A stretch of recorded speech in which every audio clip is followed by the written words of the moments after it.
Hello, this is Jim Luken again, and it's first week of May 2024, and I discovered something today while fishing on the Waccamaw River that's actually kind of cool. Many of you watch my videos know I love fishing for brim in the Waccamaw River early spring.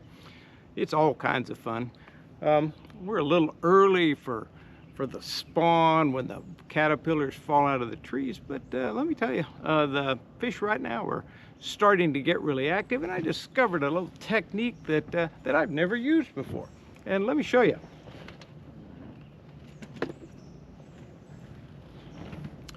So I don't know if you've ever seen one of these things, but this is what's called a cast-a-fly or a casting float or something like that. It's a little transparent, kind of a bubble or a slip bobber, and you can put water in it to make it a little heavier. And what I've done is a little bit below that I put a teeny tiny little weight, and then a circle hook, a very small circle hook. As many of you know, I'm a big fan of circle hooks. And then I crafted this little plastic piece that I cut off a much bigger lure to make it look like caterpillars falling out of the trees. And let me tell you, there's a very interesting advantage to this particular approach, and let me try to explain. So this time of the year, when you're fishing for brim, you may be using bait. There's a problem I call the dinker's syndrome. The dinker's syndrome is when you catch a lot of these little bitty brim, and they're just all over the place. It's the smaller males, they move shallow first, and so you're just catching a little one, a little one, a little one, just one right after the other. And what you really want are the big ones. Let me show you what I mean here.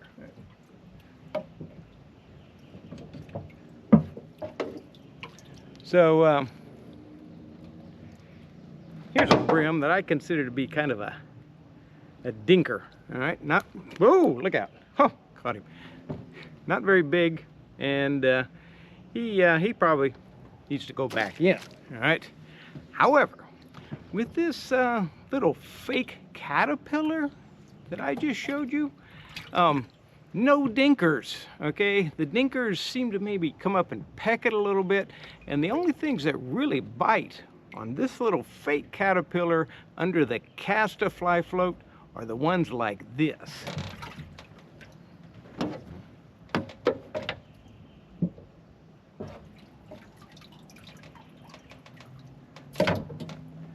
Now that's a good sized brim right there, okay?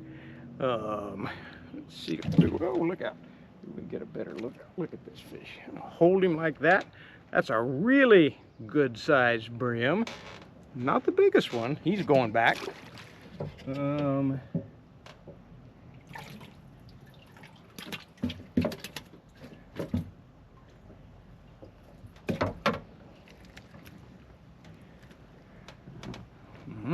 look at that. That looks like, if I'm not mistaken, I think that might be what we call a goggle eye or a warmouth here. Big, fat, chunky. He hit that fake caterpillar.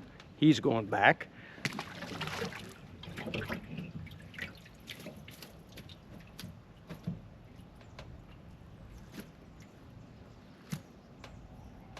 And then this really nice bluegill, okay? Really nice colors on that fish, and he's going back too. So, seems like with this fake caterpillar, you get rid of all the dinkers and you catch the big one. All right, let me just reiterate what this rig looks like. You got this thing right here, which is a cast-a-fly. It goes under various names, and this one is transparent. It works. You pull out the end of it like this right here, and you twist it, and you can make it so it sticks right there on the line at about I'd say 18 inches of leader, in this teeny little oval shaped float, which lets that caterpillar drop down really slowly. And then this circle hook and this chunk that sort of looks like a caterpillar, but like I said, I used a pair of scissors and cut up a bigger bass lure. So this seems to be the ticket, and you should give it a try.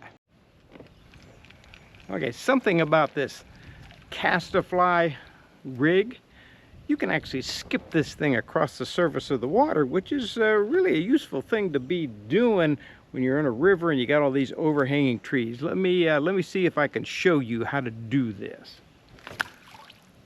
Well, that wasn't quite it. Let me try again.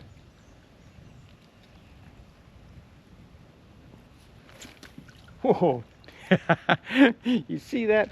2 or 3 bounces, and it bounced right up there under that tree. So this little slip bobber like this, you throw it out there, you give it a couple little jerks, that caterpillar sort of slowly sinks, and those big brim will just come up and inhale that thing.